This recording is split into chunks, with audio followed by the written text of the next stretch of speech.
Sorry I haven't been around for a while. I've been moving house, I've been doing so many different things, and I apologise if I haven't been about. Quick shout out to Reece Smith, who has been messaging me asking when I'll be doing more videos. So hope you like this one. And also just to let you know that on the side of my house now in the extension, I've got my own little cutting area. So this is going to be where all my videos will be done. It's a dedicated cutting arena, which is pretty cool. It's being decorated soon, so there's not much to see, but as you see, I've got my barber station, sweet barber chair, I'm doing all my shaves, and yeah, it's going pretty damn good. So the cut I'm doing today, I'm going to be doing a disconnected side parting, we're going to razor out the parting, we're going to be doing crispy line work, real sharp, fade it in on neckline. It's going to look pretty sweet. So yeah, do stay tuned, because shortly you'll be seeing a pretty sweet haircut. So this is Aaron. He comes to me, how often do you come? Every 4 weeks? 3 weeks. 3 weeks, he's one of my regulars. So what we're doing today is a disconnected kind of side parting. So we'll take the clippers up to the line, razor it out so you've got some definition there. We'll blend it in this side. Aaron likes it with some nice sharp line work, so we'll have pointed sideburns, which I'll use a blade for, and I'll fade it out at the bottom. Bit off the top so that comes across. Yeah, so I'll show you how I do that now. Right, so usually we do a 3 on the back and sides. Now with all my cuts nowadays, what I tend to do is reverse fade them. So I go to a higher clipper grade first and then go down. So for the 3 back and sides, I'm going to start with a 4, take it slightly higher than I would usually, and then blend down into a 3. I just find that helps with the blend a little bit and adds, I don't know, it seems to add texture for some reason, so I don't know why. So here we go.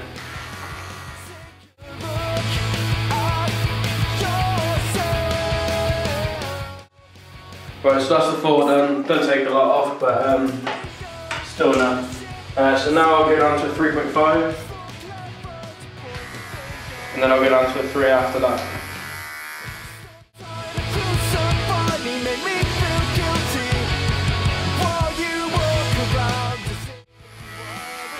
So that's 3.5, now down to a 3. It is, I think, important to point out that when you're doing this technique and any clipper technique is to really arch it out the top, so you're not creating a harsh line.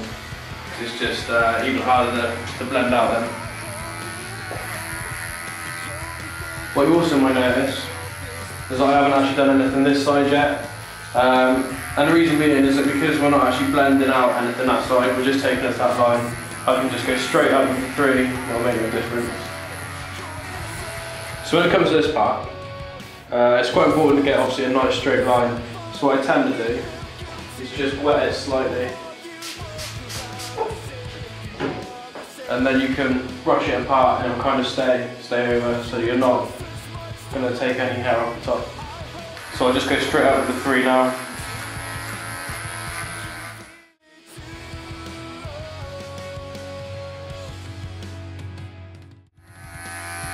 It's quite important to get right up to the top, otherwise when you're looking straight on you'll kind of see straggly bits of hair there, which is something you don't want.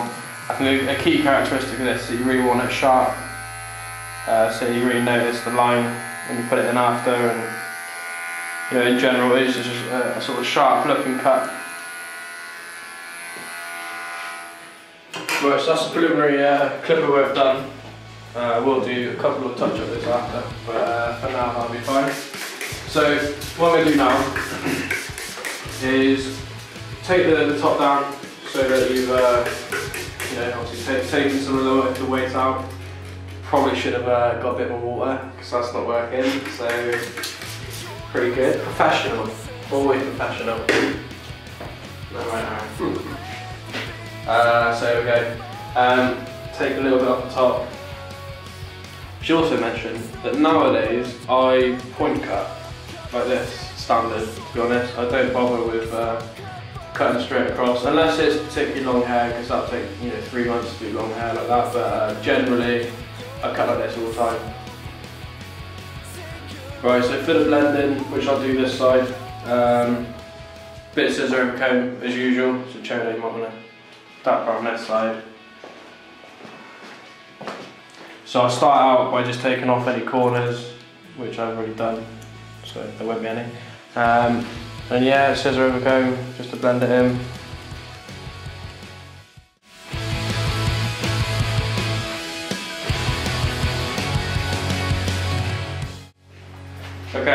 Another technique, which I have started doing probably in the last sort of 4 months, is after I've done my clip work and my scissor work, I'll just go over with half a grade above. So for example, obviously I've done a 3 on the back and side.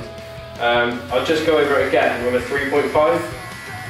Just it helps with blending, and if there's any shadows or any just sort of heavier parts that you've kind of not missed, but not, not gone over maybe as close, it'll just get them, and yeah, it just gives it a better finish, I think. It certainly helps with blending, I find. Right, okay, so this is one of the more complicated parts, I guess. Is when I razor out the parting. It's not really complicated, it's just that I think you've got to get it right so that it looks straight and so you get the right thickness. So again, what I'll do is just wet it a little bit and separate it so that you've got as much space to work with. And I'll use my T-line trimmers, which is the ones which I already used a little while ago. So I've decided where I want to put my line. You kind of got an idea of where it's going to go. What I tend to do is find where I want to go with it, and with these 2 fingers here, I just tip the bottom, so that instead of doing that, which can catch other bits of hair, you're just using the pivot literally to dab it where you want, because these do take it short, and if you get it wrong, that's it, game over. Just to build some confidence. So, starting light to begin with.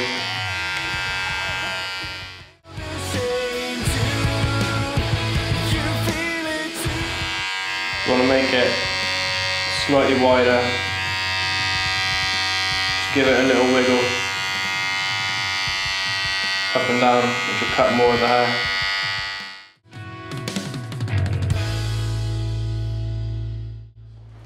There's probably people out there who, to be fair, would have done that in probably about 4 seconds, but I've got such bad OCD, like I really suffer with things like that. It has to be straight, so I do take a bit more time. Yeah, I like that. That looks pretty nice. Okay, so here's the sort of the part which I think kind of makes a good cut. What we're going to do is do all the line work. So I'm going to kind of square it off the bottom, kind of almost tapered, and then fade it out. And then again, we're going to go nice and sharp on the line work. So that again, it kind of just finishes the cut. So what I'll do first, put my lines in. Now, to be fair, this is probably a bit of an ass backwards way of doing it. Putting the lines in first, then fading it out. The reason I do it like that is because once I put the lines in, I know how low it goes. So I know where to fade out from. So nice and sharp on these parts.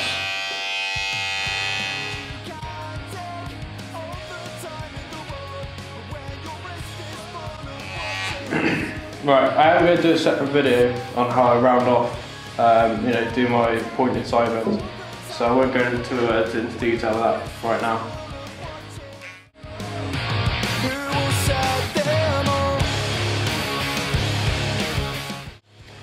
Right, okay.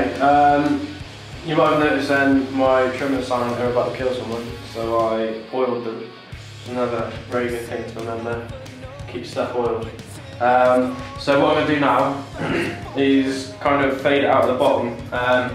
So what I tend to do is just go down the grades. So obviously it's a 2 at the moment, 3 sorry. It's a 3 at the moment. So what I'll do is go down to a 2, maybe a 2.5. So I'll go up, really arch out at the top. Go up maybe 2 inches, like that. Then I'll go down to a 2.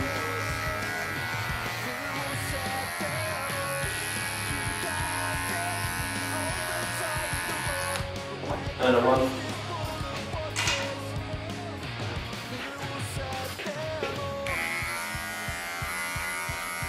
1.5, sorry, should I say.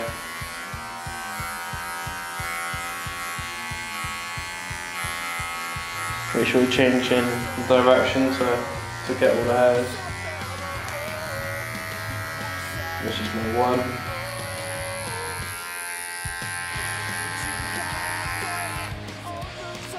Get your 0.5 out.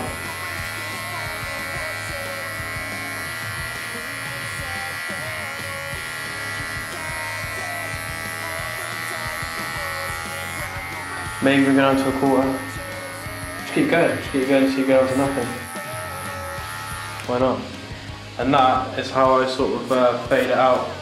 If you just have a little walk around, you can kind of see it's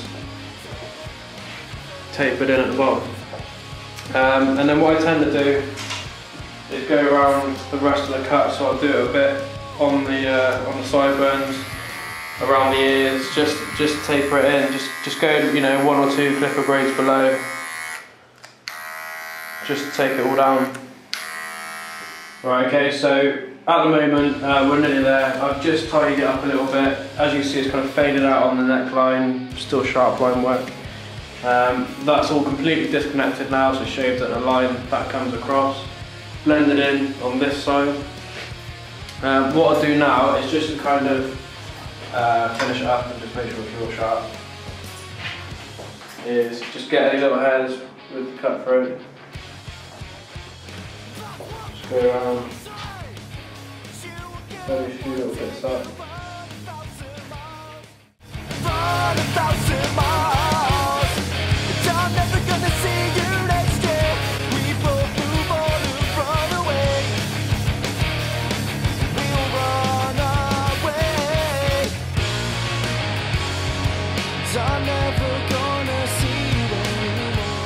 So now, just to finish it up, I'm going to thin it out because Aaron does have very thick hair. So we're going to take the thinner scissors, just take you know, just a bit of the weight out. Right, so in the words of the late great Michael Jackson, this is it. If we go with what I've done is I've just styled it for Aaron. So we've got razored out there. We've used the cut throat to all the line work, so it's nice and sharp. Pointed it off. We faded it in at the bottom, so it's completely tapered, no little hairs. We've gone with the cut throat, taking it down, so it's real smooth. We've gone again the same the other side. See the blend, so it kind of just fades up. Yeah, nice. I'd say we're done. So guys, that was the cut, all finished. Hope you liked it. Yeah, so thank you so much for watching. I really appreciate all the views I've had. Didn't expect to get anywhere near the amount I have had, so I do appreciate it. Do please subscribe, comment, like it, tell your friends, get them to tell sort of their friends. You know, a lot of people do this job because it's creative. You get to make people feel good for each other, and you know, you're kind of making things better. I do it for the money, so I want to have lots of money and be a YouTube sensation. So if you could just make that happen, just tell everyone really. Just if I can earn sort of $250,000 a year just through YouTube, I'll be happy. So just tell everyone you know really. I'll be doing some more videos. Yeah, so stay classy YouTube.